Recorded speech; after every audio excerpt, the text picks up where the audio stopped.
Habaib datang ke Indonesia bukan untuk melas. Kami nggak diajarkan minta-minta, saudara. Jangan khawatir. Habaib datang ke Indonesia bukan untuk meraup daripada harta, enggak. Kami tidak mencari jabatan, enggak. Kenapa? Itu bukan didikan dari keluarga kami.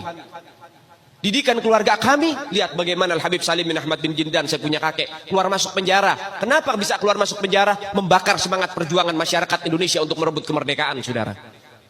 Al-Habib Ali bin Abdurrahman Al-Habsyi Kuitang, beliau yang memfatwakan ketika tanggal 17 Agustus Soekarno membacakan teks proklamasi mendeklarasi daripada kemerdekaan Indonesia. Beliau di hari Jumat itu, ba'da Jumat beliau fatwakan, sekarang saya fatwakan setiap tanggal 17 Agustus wajib pasang bendera merah putih di rumah-rumah kalian. Siapa yang nyuruh? Itu fatwa Habib Ali bin Abdurrahman Al-Habsyi Kuitang. Bendera merah putih, siapa yang memberikan instruksi kepada Bung Karno untuk membuat bendera merah putih sebagai bendera Indonesia? Itu adalah fatwa Al-Habib Idrus bin Salim Al-Jufri Palu Al-Khairat. Lambang negara Garuda, siapa yang buat? Al-Habib Asy-Syarif Hamid Al-Gadri dari Pontianak, keluarga baginda Nabi Muhammad.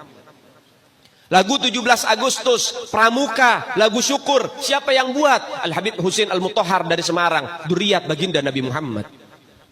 Jadi Anda jangan berpikir, ini habaib di Indonesia jasanya apa? Banyak, itu yang baru kecatat. Itu yang baru ketahuan. Masih banyak lagi daripada keluarga Nabi Muhammad yang tidak mau masuk buku karena perjuangannya ikhlas karena Allah dan Rasul. Banyak, saudara. Siapa Imam Bonjol? Semua pasti bilang pahlawan. Betul apa enggak?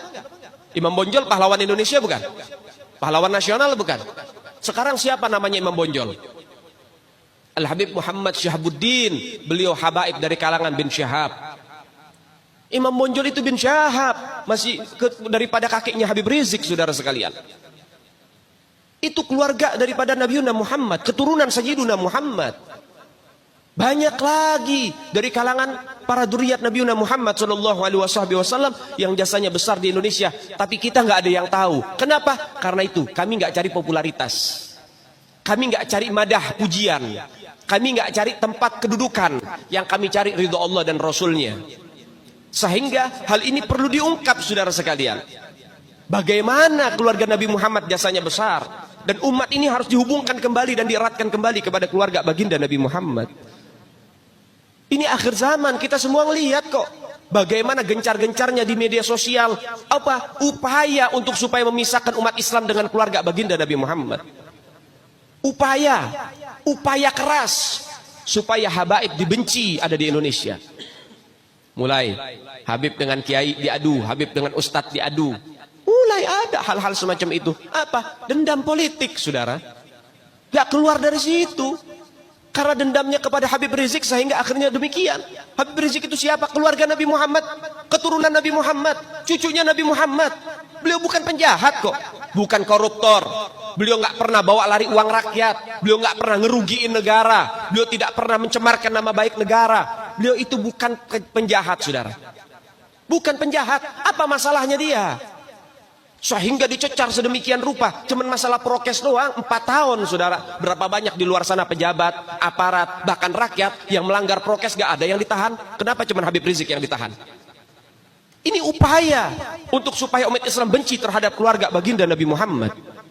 Hati-hati, saudara sekalian. Nabi bilang, man mata ala bugdi ahlul bait mata yahudian atau nasranian. Siapa orang yang mati membawa benci kepada keluarga baginda Nabi Muhammad, dipastikan mati dalam keadaan Yahudi ataupun Nasrani, atau dalam bahasa daripada sederhananya mati dalam keadaan murtad.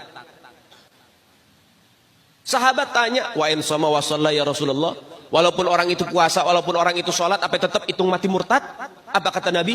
Wa in shamma wa shalla, walaupun orang itu puasa, walaupun orang itu sholat, kalau dia mati bawa benci kepada keluarga Nabi Muhammad, dipastikan mati dalam keadaan murtad. Ini Nabi yang punya mau, bukan kita habaib. Dan seharusnya yang membahas masalah fadailul ahlul bait, keutamaan para habaib, bukan dari mulut saya, bukan dari mulut Habib Khalid wala Habib yang lain, bukan, tapi daripada mulut para guru-guru kita. Mereka yang lebih punya kewajiban untuk membahas masalah ini ke umat, saudara. Kenapa? Supaya tidak ada fitnah. Kalau saya yang bicara begini, akan ada pertanyaan, itu maunya Habib, itu maunya dia, itu mah dalil buat-buatan dia. Terserah Anda. Kita tinggal menyampaikan ini dalil.